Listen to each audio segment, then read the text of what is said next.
had coffee with a mentor of mine who's also a fundraising consultant. But she said, I know this organization that's looking for someone to run a capital campaign. They're a great organization. Would you be interested? And we started talking to them. I started talking to them.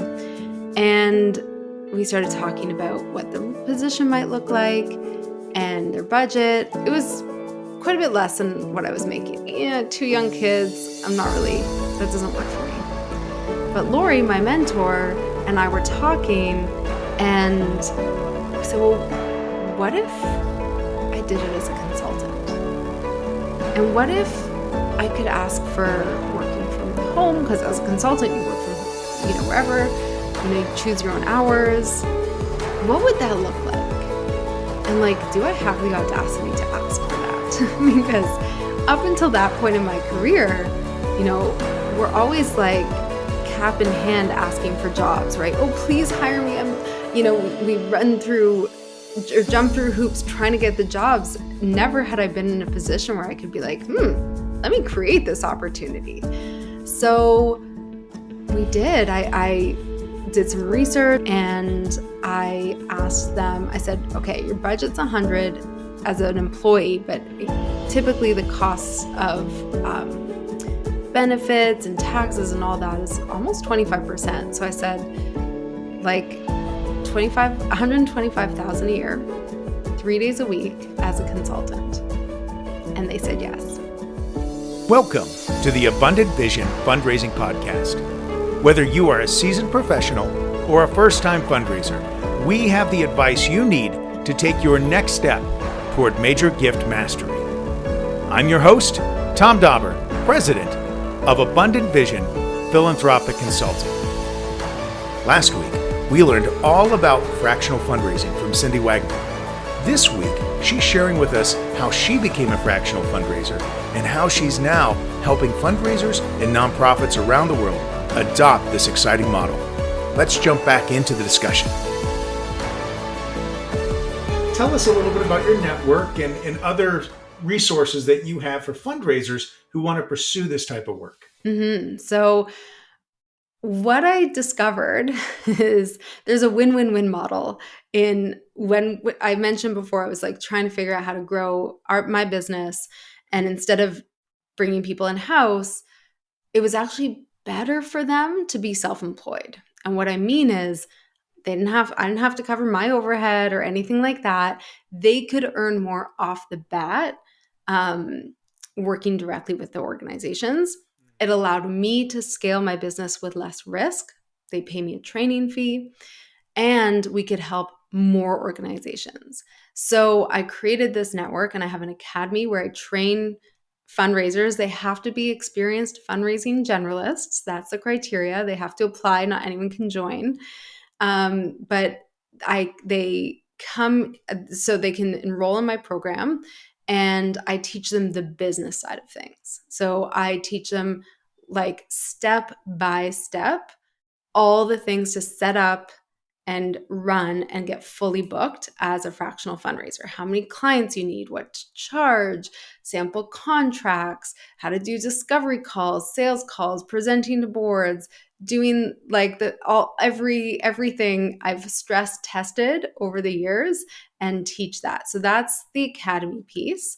So if there's fundraisers who really, it's best for, again, experienced fundraisers who are kind of either burnt out or they feel like they've hit a bit of a glass ceiling in their careers and they want to make a little bit more money and maybe they want to consult, but they don't want the risk of consulting. This I call it the least risky way to become a fundraising consultant. So you need 3 clients. That's it. And they're 12-month contracts. It's a retainer model. So the money comes in every month. It's really a soft launch to a consulting business. Sometimes people stay doing this for a number of years because it's very comfortable. It allows them to work with really cool small organizations where, in the market, they would only be able to work. The only organizations that could afford them are the big organizations. Maybe that doesn't feel aligned with their values or not as interesting. So it's a really great opportunity for fundraisers who are kind of feeling like a change and want to do something a little bit different. And then for organizations, they can find fractional fundraisers through our network.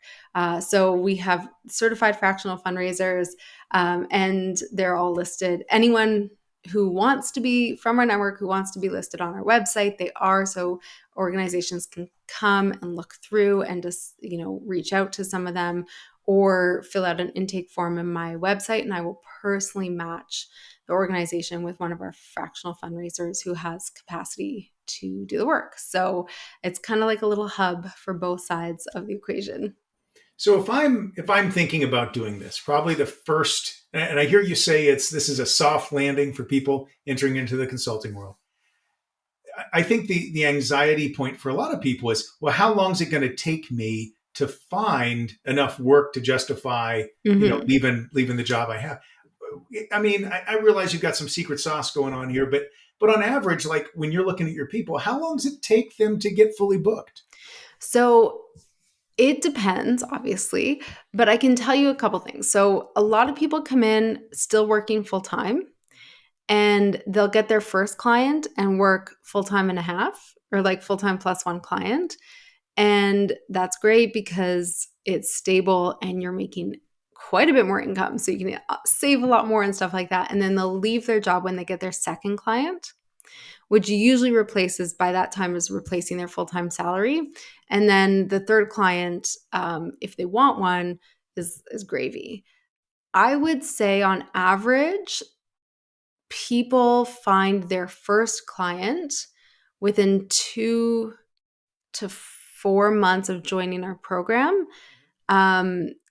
Sometimes a little longer, sometimes a little faster.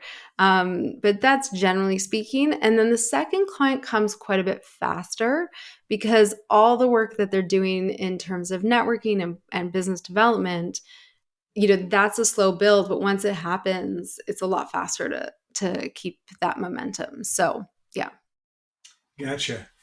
So beyond the adding clients and business development, what are the biggest challenges for a new fractional fundraiser to overcome? The biggest one by far is owning their expertise.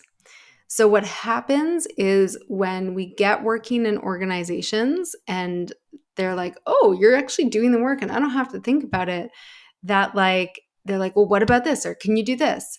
And the reason fractional fundraising works so well is because there is that expertise and focus. So organizations are not trying to do all the things, they're trying to do the most significant things in their fundraising. But inevitably, scope creep comes up, right? So, oh, can you also do this? Or we have this opportunity to do an event, or we what have you. And so most fractional fundraisers at some point struggle with saying, no, you hired me as the expert. Yes, I'm going to do the day-to-day, but as the expert, I'm putting my expert hat on and I'm telling you that right now, that's not a good use of my time. And this is where it benefits both the organization and the fundraiser, because this is what causes burnout and it's what wastes a lot of time in organizations. So that's what most people, I think, struggle with at least once. That makes a lot of sense. Now, I know, and we talked about this a little bit before the show started, that one of the barriers that fundraisers in the US can sometimes face is, I think I learned when we were first interacting that there's like 47 out of the 50 states have registration requirements for fundraisers. Mm-hmm. Do you hear stories of fractional fundraisers addressing those challenges in any ways here in the States? A little bit, yes. I'm not a lawyer and they're not lawyers, so I don't want to give advice. But to your point, there's 47 different legislations. So my advice is to consult with a lawyer and understand. So some people prefer to just work locally, not just in the States. I have people in Canada just because they want to work in the same community as their clients. Some fractional fundraisers will only work in like 1 or 2 states. it also depends, I think, if the organization is fundraising locally or nationally as well. So that is definitely a consideration or something to navigate with a lawyer. There are very expensive ways to navigate that, and I think some less expensive ways. But it definitely also, I think, requires looking at what the local legislation says, because sometimes it's not so clear, or sometimes it varies from place to place. And so you might not require the license or registration, or you might, depending on where you are. So it is, yes, something that a lawyer would be best suited to answer. But all I know is that it varies state to state. Tom Dauber here for Abundant Vision Academy. Are you a nonprofit leader who's new to fundraising? Are you feeling crushed by your fundraising goals and not sure how to find success? My online class, crafted from my 25 years of experience and more than 5,000 donor meetings, Abundant Vision Academy will give you the confidence and understanding you need to start building relationships with donors and having gift discussions in just 110 minutes. You'll get 14 videos covering all the topics you need to find success in fundraising. You can take it at your own pace and can watch as many times as you'd like. This is one of the best deals in fundraising continuing education you can get today. To make sure you get off to a strong start in 2024, I'm offering a 50% discount to anyone signing up for my course this spring. That's a $375 value. Enter the coupon code SPRING2024 at checkout to claim your 50% discount. That's Spring 2024. Head on over to thomas-dauber-s-school.teachable.com and click on Abundant Vision Academy to get your discount today. The link is in the podcast description. Yeah. Now, I'm curious, if you don't mind sharing, Cindy, what percentage of your students are from the States versus Canada? That is a great question. And off the top of my head, I want to say about 25% are in the States right now. Okay. So you're still seeing a good bit of folks come through that. So that your comment was great, because I was telling you before, like, I was reviewing our laws here in Ohio, and it really seems to be targeting folks that are actually collecting money. And as a major gift officer, I just don't tend to collect money. I mean, because I give people pledge forms, maybe I'll collect a pledge form, but very rarely did I ever find myself in a position where I'm collecting a $25,000 check or that sort of thing. Yeah, no fractional fundraiser that I know is actively collecting money. I think there's some states where soliciting donations might be part of their regulations, but again, I don't think I'm not the best person to specifically say. Yeah, that's okay. That's all right. So I know there was a point in your life where you said, I'm done being a nonprofit employee. I want to work for myself. Can you talk about that experience a little bit? What brought you to that point, and what challenges did you face in your first year as a consultant? Okay. I have a very unique story, kind of unique in the same way that I chose to be a fundraiser when I was in my early 20s. Okay. I was on mat leave with my second kid, and in Canada, we get long mat leaves. So I think it was about 4 months in, and I had coffee with a mentor of mine who's also a fundraising consultant.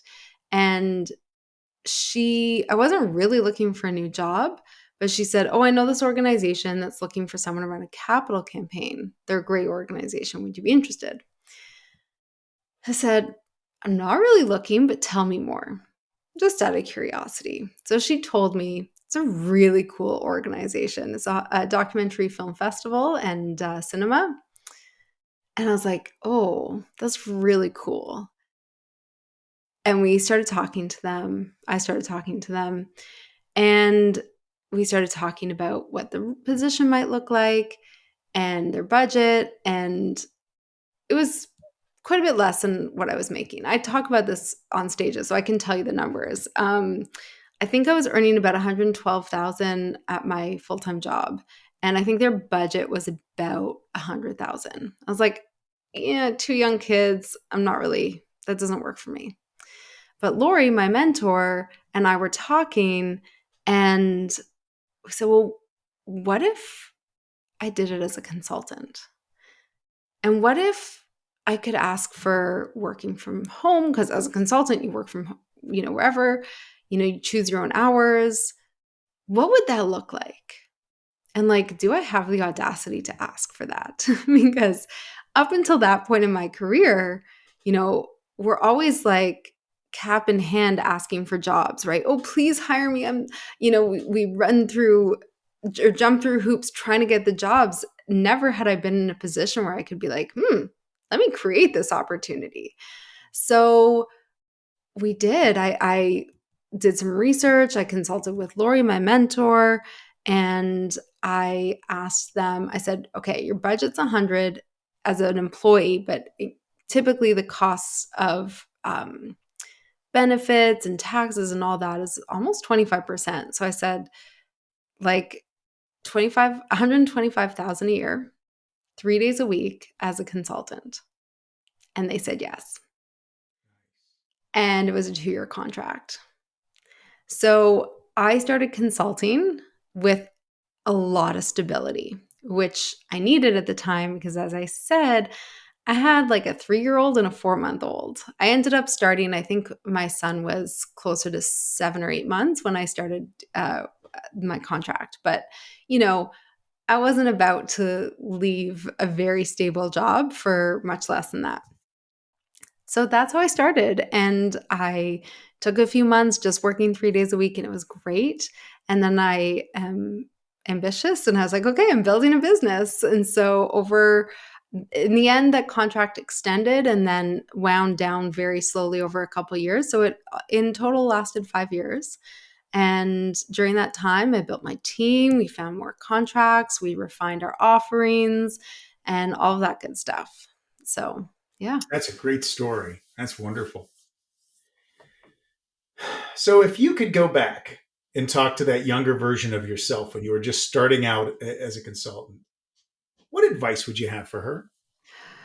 Oh my goodness. I just posted this on LinkedIn asking people for like in 10 words or less what they wish they knew when they started. So I have like 20 responses. But for me personally, I always knew I wanted to work with small organizations. And so I felt like I had to lower my prices. And I would have increased them a lot sooner than I did. And I would have, my dream at the time, early in those days when I was building this like agency model, we had an office downtown Toronto. I'm not sure if that was my dream or if that was like what I thought my dream should be. Now I have no employees. I work out of my house. I have very flexible hours. It's so much better for me right now. So at the time, it was great, but I feel like really taking the time to think intentionally about what I wanted as opposed to what I thought success looked like. Yeah. Oh, that's great.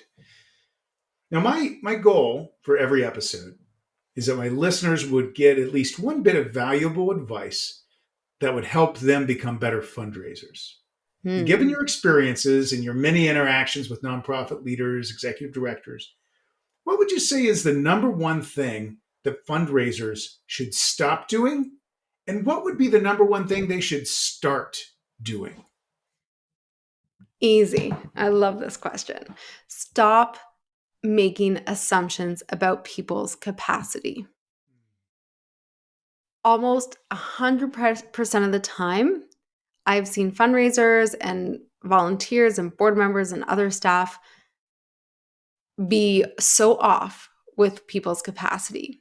We overestimate what we think are high net worth individuals. So we think, oh, they're a high net worth individual. They've have unlimited resources. And we ask and we ask and we need to find those people. And they don't have the capacity, or they're not as generous as we think they are. Meanwhile, we overlook all the other people. We assume all these people have low capacity, and that is absolutely not the case. The most generous, significant contributions, I've raised 7-figure gifts from people you've never heard of. And so that's my stop. Stop making assumptions about people's capacity. If you're not already, start being really curious. Curiosity, I believe, is the number one quality of a great fundraiser. Constantly be curious, asking questions, learning about people, about what drives them, about the organization, about the staff, what drives them. The more curious you can be, the more you can find connection and relevancy and even authentic relationships. And to me, that has been what has allowed me to be a good fundraiser. That's great advice. Wow. Thank you so much, Cindy. It's wonderful having you on. I do have one other question about the fractional fundraising model, if you don't mind. Mm-hmm. As you look across your students, the folks that are in your network and doing well, what percentage of the work, and I'm a major gift fundraising consultant, what percentage of the work are they doing that is major gift oriented versus running annual campaigns or running events or doing the other types of fundraising? It really varies by organization. Yeah, it really, really varies. It really depends on what you're walking into. Like if they have some individual donors, if they have some existing major gifts. I would say typically, though, a lot of small organizations are not starting with major gifts. So usually it's a bunch of the other stuff. That makes a lot of sense. But not 100% of the time. There are exceptions for sure. Wow. Well, we've zoomed through our questions. Is there anything else that you'd like to tell us about what you're doing, or if our audience, wants to learn more about fractional fundraising, how can they find you? Mm-hmm. Well, you can find me at fractionalfundraising.co, or at cindywagman.com. If you are a fundraiser who's curious and this has piqued your interest and you're like, oh, maybe I could be a fractional fundraising consultant, please do reach out. I launch the academy once a year. So this year it's April, May, and we have a wait list. You can get on there. It is, I love it. I love it because I see other fundraisers who find work-life balance, who have more control over their time.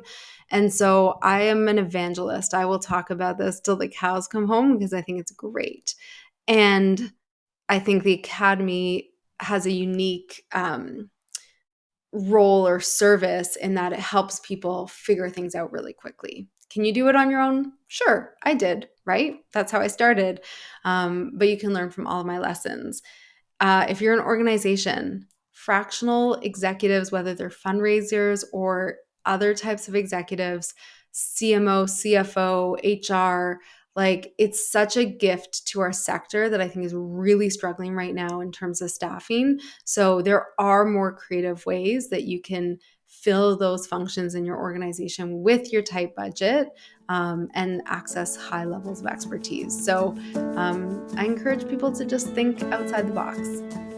Well, Cindy, thanks again for being on the show. And thanks again for the work that you're doing, because I really do feel like you're a force for good, both in empowering fundraisers, but also in helping out the little guys that may not be able to afford those high-powered fundraisers. So keep up the great work. Please stay in touch. Just wonderful to have you on today. Thank you so much. It is truly my privilege, and I thank you for forwarding or continuing this conversation. As always, I'm your host, Tom Dauber. Thank you for joining me as we journey together toward major gift mastery on the Abundant Vision Fundraising Podcast.